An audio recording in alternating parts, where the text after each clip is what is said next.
Hey, what's up, family? Randy, the Solid Man, in the house one more time. Hey, coming today to talk about not a solid, but my latest experience visiting my doctor. And before I get off this video, hopefully you will understand why it is so important to have a good relationship and really have a good family practitioner.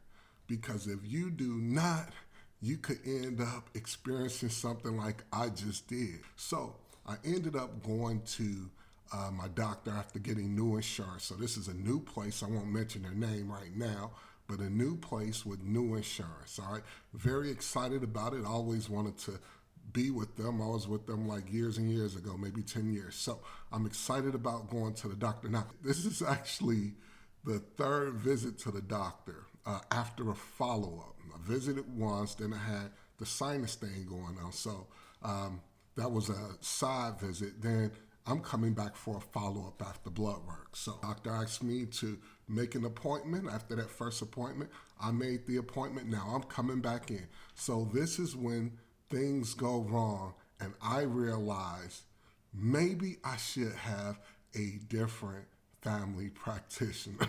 So the doctor, first I'm with the nurse. The nurse is talking to me, how you doing? What's going on? I see you here for a follow-up. Okay, you could take your shoes off, get comfortable. The doctor be in a minute. The doctor comes in. Initially, I didn't even know it was the doctor. Black leather pants. It looked like she had on evening wear, off-white cashmere blouse. So when she walked in at first, I didn't really know who she was. I'm kind of looking, and she sat down and she said, okay, so what brings you in? Now, that's the first red flag. She knew my name. She didn't know why I was there. Now, here's the thing. She's the one who scheduled this follow-up appointment, or rather asked me to schedule it. So she's asking me, what brings me in today? I'm like, well, I just saw you 2 weeks ago, did blood work, and you asked me to come back. So I'm coming back for the follow-up. She's like, that's odd. I don't remember me doing that. And now here's the thing. I'm 6'3". I'm not saying, of course, she got plenty of patience, so I'm not tripping on she's not really remembering me, but you asked for the follow-up.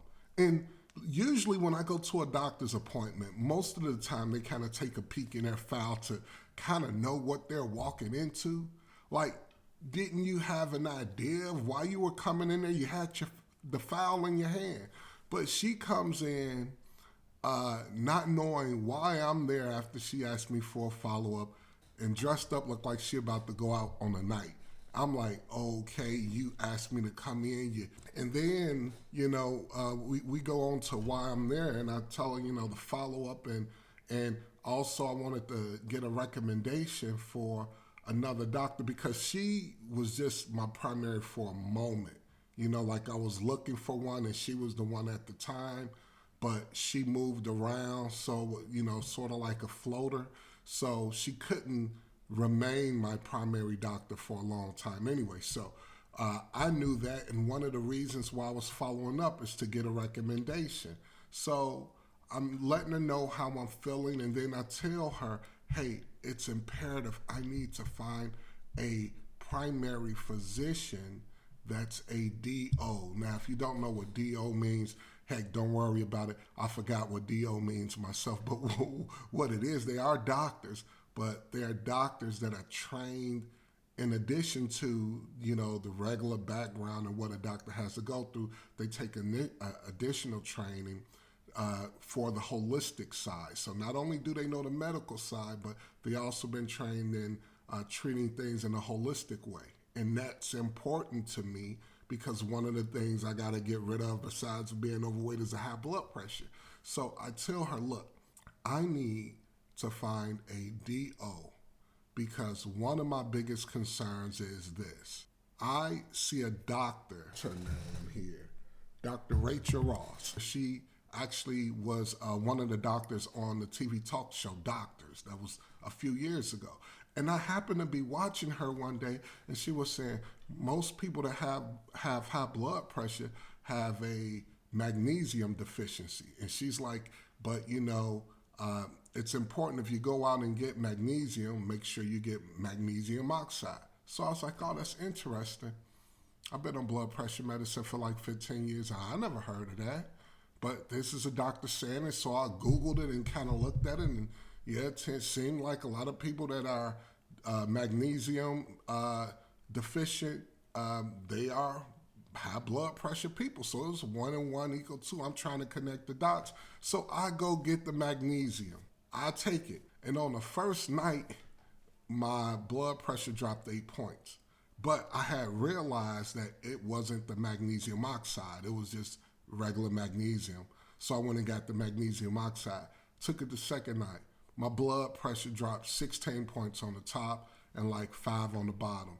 To the point where I couldn't even keep taking the medicine, the high blood pressure medicine, like it was prescribed. So I'm like, oh my goodness. So this is like mind blowing to me, right? I'm like, wow. Like my blood pressure just didn't drop off of taking vitamins alone to the point where I can't take my regular medication. All right, great. This is like mind blowing, a revelation to me, right? So that's one of the main reasons I was doing that follow up with the doctor, even though she asked for the follow up. So I tell her the story, tell her how mind blowing it is, saying to her, look, like, you know, I really need to get a DO because I need someone who's practicing with, natural remedies in mind. Went through that whole story with it, just like I went through with you all. And this doctor says, well, it looks like the doctor that they had put in your chart, she's a good doctor. She's not a DO, but, just let her know the things you're going through and everything should work out. And I stopped and I said, no, you don't understand. See, it's really important for me to get a DO because after being on various medications for the last 15 years, I have not had one doctor who said it may be a vitamin that could be causing the hypertension. You may be vitamin deficient somewhere.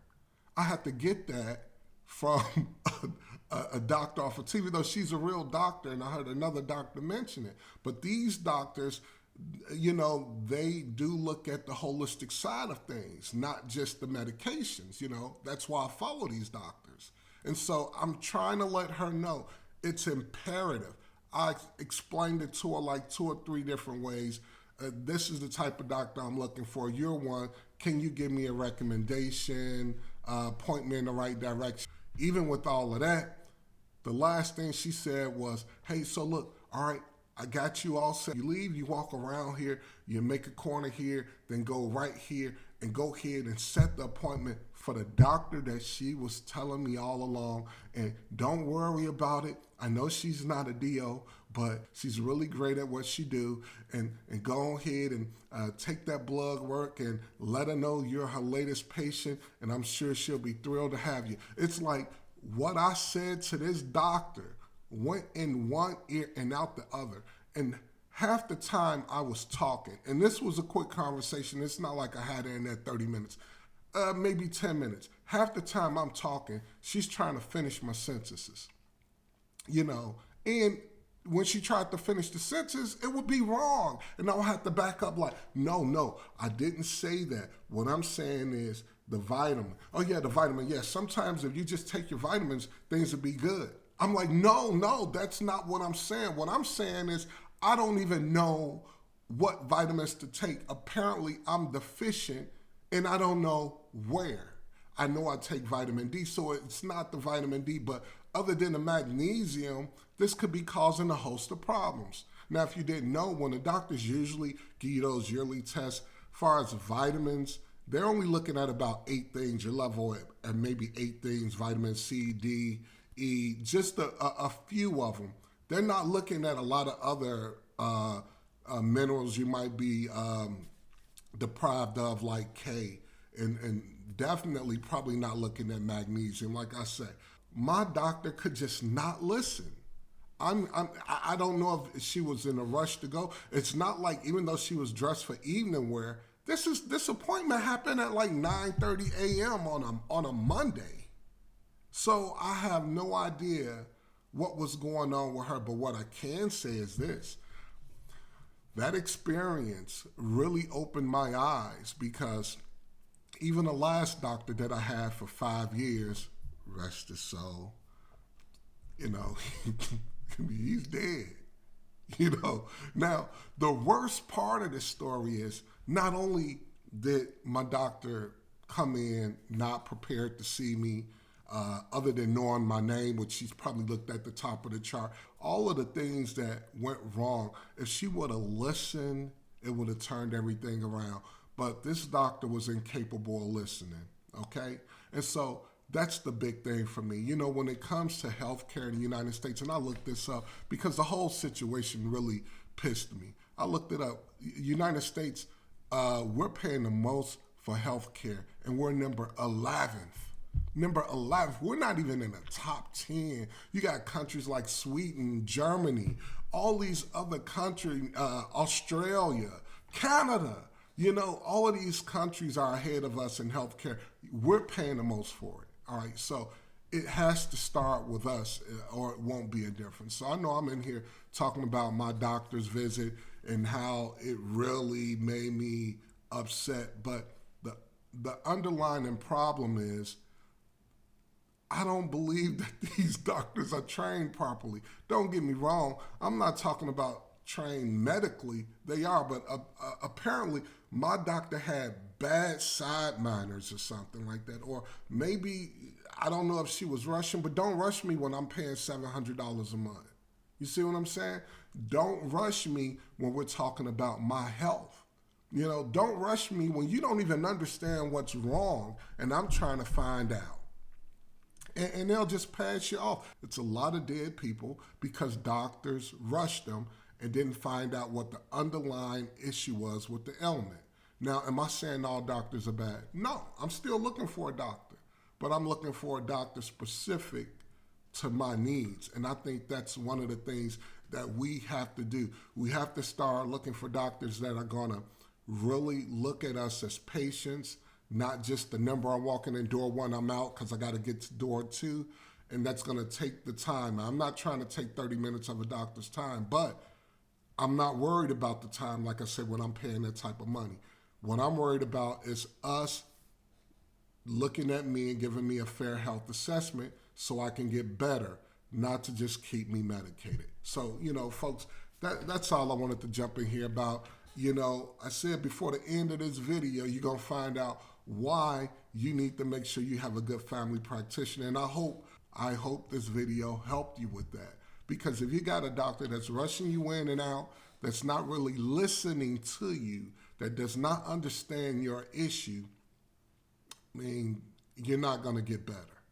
So if I'm letting you know I have hypertension, I'm trying to get to the root cause so I can get rid of it. I'm not trying to just take another medicine. I'm trying to get to the root cause. And while I'm trying to ask you to help me with that, you're busy with trying to, I have no idea, get to the next patient.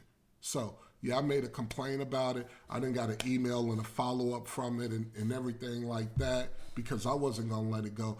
And check it out. The worst part about it, I didn't even get to tell her I was still constipated. Hell, I'm still constipated. That's a wrap for me today, folks.